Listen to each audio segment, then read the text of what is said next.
It's a King of Connecticut here, and the first thing I want to say is that John Bravo Films done a fantastic job and a fair-minded job in covering the case and the unfortunate circumstances surrounding my longtime friend, the New York badass Phil Baroni. Now, I did my first update with Phil's wife, his ex-wife, Angela, who's been in his corner throughout this horrendous ordeal.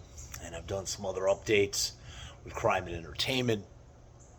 And I want to give an update here to John Bravo Films. Because again, John Bravo Films has done a great, fair-minded, balanced job in reporting on this.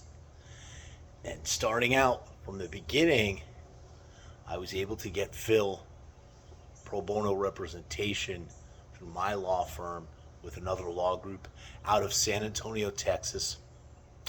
A law group that was able to sign him to a TBI, traumatic brain injury, CTE case.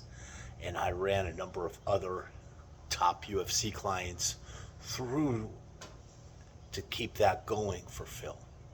Now, the horrible circumstances here, the root of the problem is that in Mexico, the cartels control everything from the police.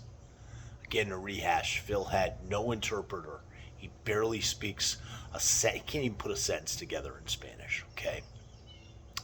So there was fabrication with everything they claim he said. It was not his girlfriend that was murdered. It was his girlfriend is alive and well and actually visits him in the halfway house type situation where he is now.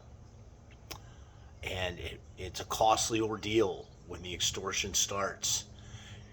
The cartels run the police, they run the halfway houses, they run the prisons, and we were able to get Phil into a safe place, halfway house type situation where he's able to train, work out, train others. He can have tequila, and he can have women there. Phil loves to smash the ladies.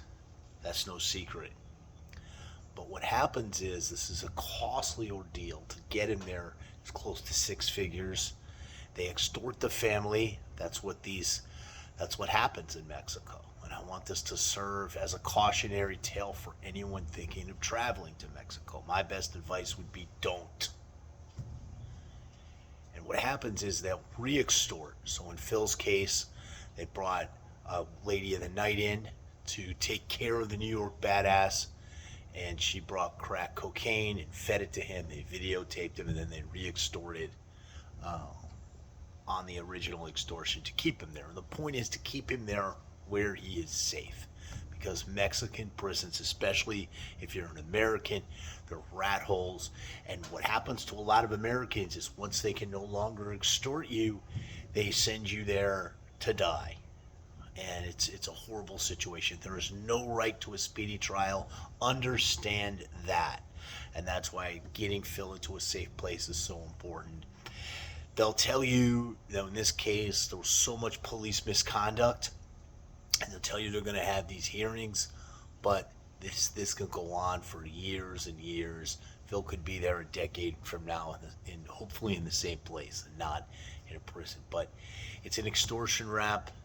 The New York badass was a gangster in his younger days, worked with my friend Johnny A-Light, worked with the Gambino family, but he was never a killer. He's not a killer. And he, as I said, the tremendous amount of police misconduct here that our investigators discovered. I mean, with our firm out of San Antonio, we actually have former district attorneys that were on the ground that investigated this and found that he was not given an interpreter. There were other men seen enter the room. It doesn't matter, though. And I want to stress that. In Mexico, it does not matter. They name a figure where you can get completely out of it and come back to the United States. Problem with paying that is they can screw you. and you're dealing with the cartels, you're dealing with con artists. At our border right now, our border, and I want to stress this because I am an executive consultant currently for Robert F. Kennedy Jr., Bobby Kennedy Jr.'s Super PAC, and working on a number of really cool things with Bobby in the combat sports world as well. Getting him at UFC, coming up at Madison Square Garden, some other really cool things. Getting him out at some of the top training camps and so forth. And I want to make people aware that it doesn't matter. The facts don't matter. It's about the extortion in Mexico. And currently at our border, literally the cartels are controlling who enters. Check out Bobby Kennedy's video on that. He spent time down there, and people from other countries are being extorted. They're being being sent to the U.S. to work for the cartels. It's horrible. It's not all margaritas and senoritas in Mexico. And Phil Baroni is an innocent man. I strongly believe that, but the extortions continue. Be careful. This is a cautionary tale.